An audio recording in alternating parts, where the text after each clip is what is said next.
Today we're talking about toxic pagans. First toxic pagans was from Hellcat0009. Hey dudes, thanks for all the work you do on the channel. It is an excellent resource and well of information for anyone in the community, so that's pretty awesome. To me, when I kind of dissected this question in general, it had about 3 different questions, so I kind of broke it down. The first one is, on the subject of toxic pagans, do you think that the pagan community is a safe place? Not like LGBT safe. I know people try to flaunt the pagans are all accepting, but oftentimes I do encounter individuals who will ridicule the beliefs of their pagans. Yeah, I've encountered that too. And honestly, is the pagan community safe? No, it's not safe. It's not safe because people are in it, and people kind of get, power drunk and don't have compassion, or they feel entitled, or what have you. Just because the pagan community dresses itself up that it is accepting and welcoming doesn't mean that it's not susceptible to those kind of people. It's just, it is a community full of people, and that's what's going to happen. To me, it's almost worse than the outside community, because when I go out in public, I'm prepared. I have kind of a shield up for the general population of how they may take me as a witch. I've had many different incidences that have made me make sure that I am prepared for that. So as much as it bothers me, I'm expecting it. When it comes within the pagan community, it is worse to me because it's other people that, one, have probably experienced that kind of thing and still are doing it to other people, which is kind of a form of bullying. And 2, this is supposed to be a community where we can be who we are. So in that way, to me, it's less safe, if you will. Number 2 question, what about older members of the community who use their supposed higher amount of knowledge to manipulate new practitioners, whether it be through sex or financial means? This being drunk with power is something that is not just in one community. Again, where people in this community are going to have these ways of being. I'm not even really sure what to call them, these characteristics or what have you. This happens in the corporate world, Christian, the Christian path, pagan path. I mean, it happens everywhere. And it's not okay, I'm not saying it's okay. I'm just saying that when it comes to these situations, regardless of if you're new to the path, if you're young, if you're older, whatever, we're given an inner voice that we need to listen to. And if we feel like somebody is not telling us the right information, or a situation is not right for us, we need to pay attention to that. We are responsible for our own person. So, the third question, is there any advice that you have for new practitioners of how to avoid toxic people within the community? I do. I have 7 things that I do to avoid toxic people, or to avoid toxic people affecting me. Sometimes you work with toxic people and you can't necessarily get them out of your life, but you need to know how to deal with them. So, as far as toxic people in your life, and actually even if you work with them, is move on without them. Healthy relationships are reciprocal. They're not give, they take. It's a give and take. So if you find that there is any relationship in your life that is not reciprocal, then that is a toxic relationship. If you feel exhausted around people, that's toxic. If you are around somebody who, when you leave, you feel like a piece of crap, then they're toxic. Don't feel obligated to have these people in your life because you work with them or that they're in your family. If you work with somebody who's toxic, you can be as sweet as pie. You don't have to spend time with them. You don't have to sit by them at events. You don't even have to. You can have very general conversations with them, very short, and move on. I work with people who are toxic. I have worked with people who are toxic. We get along just fine. I don't let them get in my space to spread their toxicity, basically. And I don't feel obligated just because I work with them to talk to them more than I need to or anything else. I'm never mean to them. I'm always nice to them, but not overly nice. I have people in my family who are toxic that I don't spend time with. Just because they're my family doesn't mean that I need to spend time with them. They're toxic. They're negative. They thrive on drama. I don't have time for that. Number 2, stop pretending their behavior is okay. Silence is acceptance. If you pacify somebody, short-term ease creates long-term pain in the ass. Not just for you, but for everybody else. So, if you have somebody that you meet on this path or in life and they are a toxic person, and don't make excuses for them in the fact that you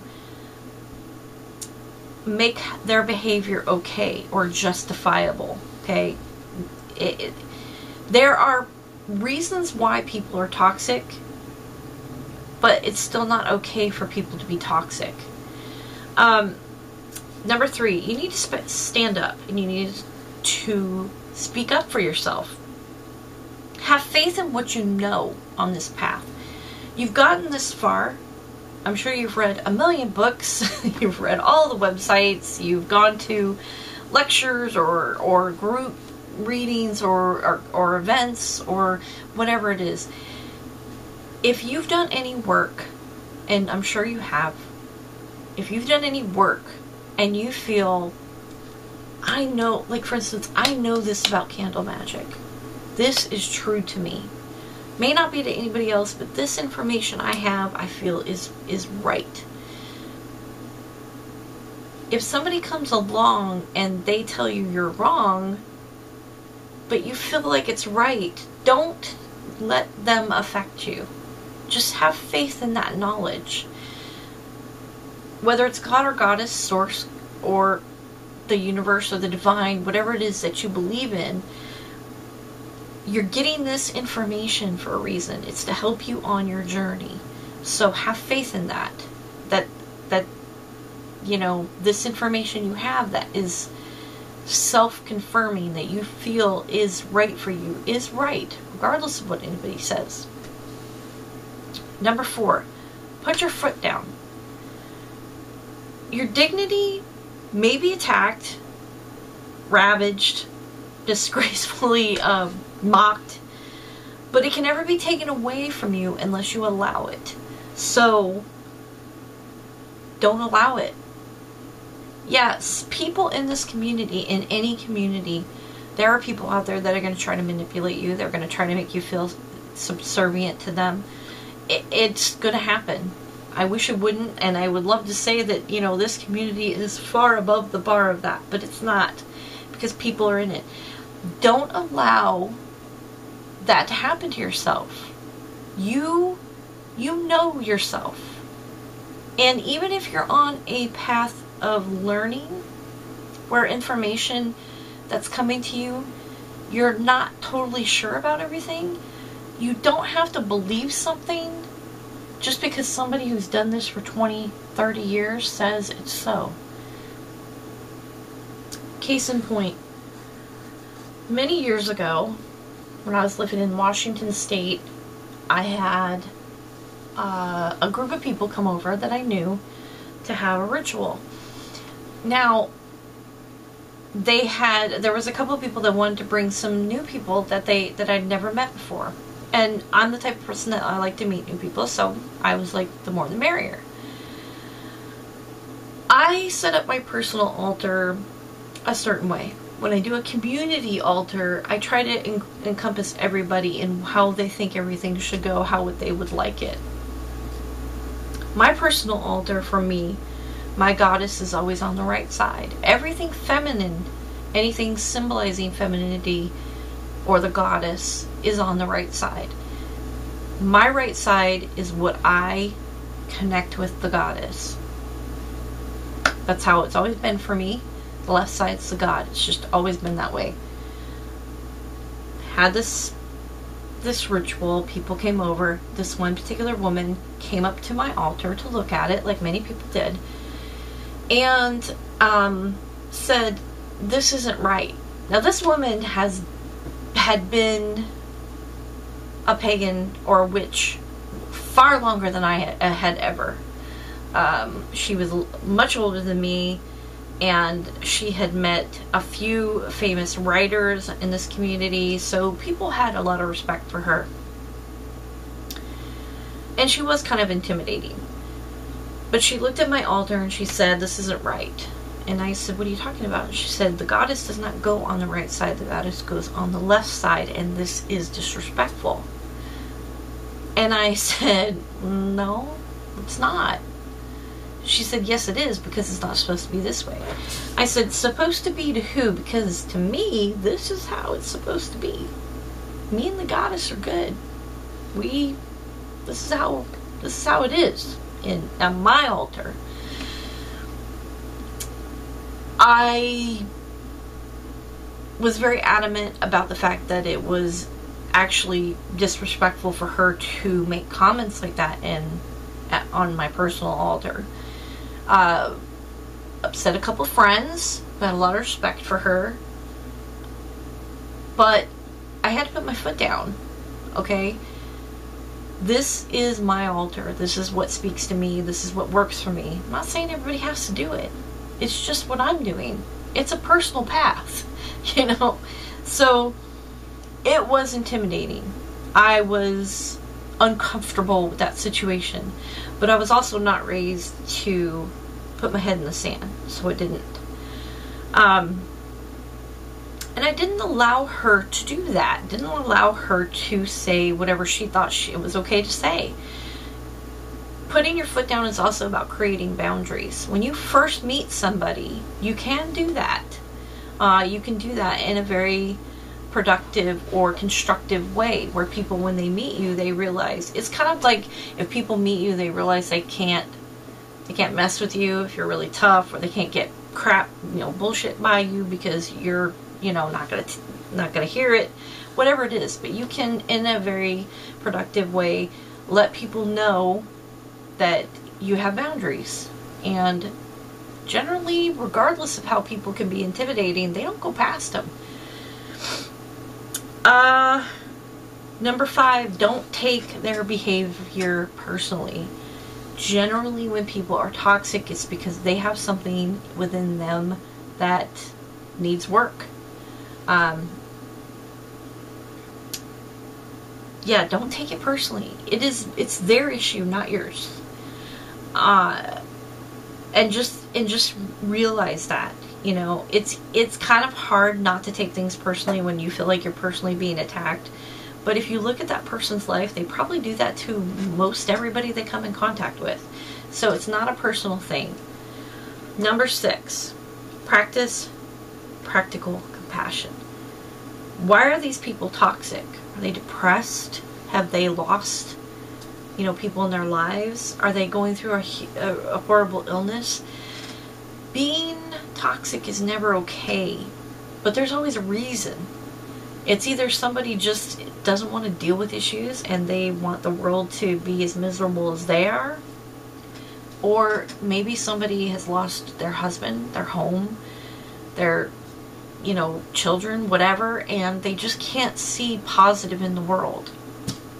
Having compassion for people and understanding where they come from, that everybody has a story, that we all have a place that we are coming from, that we're dealing with things,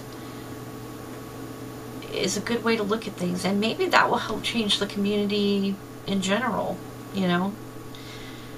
The number 7 thing is take time for yourself. You know, we're in a world where it's constantly moving. We're constantly trying to stay ahead of the ball. I know for me, I commute 45 minutes one way to work every day in New England traffic, and I'm not from New England, so I am still not accustomed to the commute I have to do.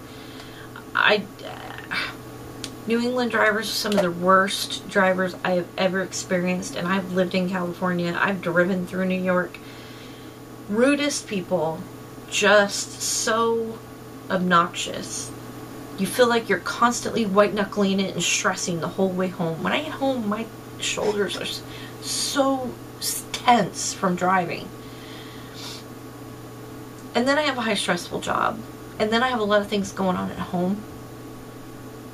So I don't get a lot of downtime, but I need to take downtime. The last few months have been particularly stressful. We've had some deaths, and that's been really tough.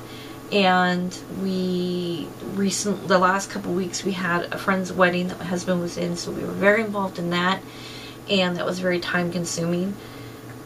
This weekend, I'm not doing anything. I don't know what I'm gonna do. Maybe I'll get up Saturday morning and I'll want to stay in my pajamas all day. I have no idea. But whatever it is, I'm just gonna take some time for myself. And I'm gonna kind of marinate things and process things that I need to do that for. And we all need to do that. Toxic people are draining. They're very draining. And the world is draining in general. So we need a recharge, and recharging is just kind of disconnecting and, you know, go take a bubble bath or go for a walk in, you know, the forest or the woods or whatever. You know, whatever it is, just take some time for yourself.